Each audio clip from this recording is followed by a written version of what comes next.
আসেন আমরা আরও বিস্তারিত কথা বলবো, তার আগে 2 নম্বর পয়েন্টটা শুনে নেন। 2 নম্বর পয়েন্ট, আল্লাহ রাসূল সাল্লাল্লাহু আলাইহি ওয়াসাল্লাম বলছেন ওয়াল মাসকানুস সালেহ, যার ভালো বাসস্থান রয়েছে। ভালো বাসস্থান দ্যাট মিন্স কি, আপনার বাড়িটা স্বর্ণ দিয়ে মুড়িয়ে রাখতে হবে এটা কিন্তু জরুরি না, বরং আপনার বাসায় যথাযথ নিরাপত্তা আছে কিনা।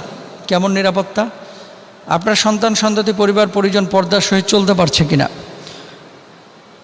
আপনার বাসস্থানে ওই যে চাল ফুটো হয়ে পানি পড়ছে কিনা, তারপরে আপনার বাড়িতে যথাযথভাবে ইবাদতের পরিবেশ আছে কিনা, আপনার বাড়িটা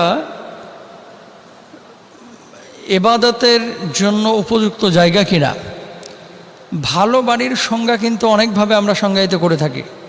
কেউ মনে করি বাড়ির ভিতর বা ফ্ল্যাটের মধ্যে অথবা অ্যাপার্টমেন্টের মধ্যে একটা সুইমিং পুল থাকা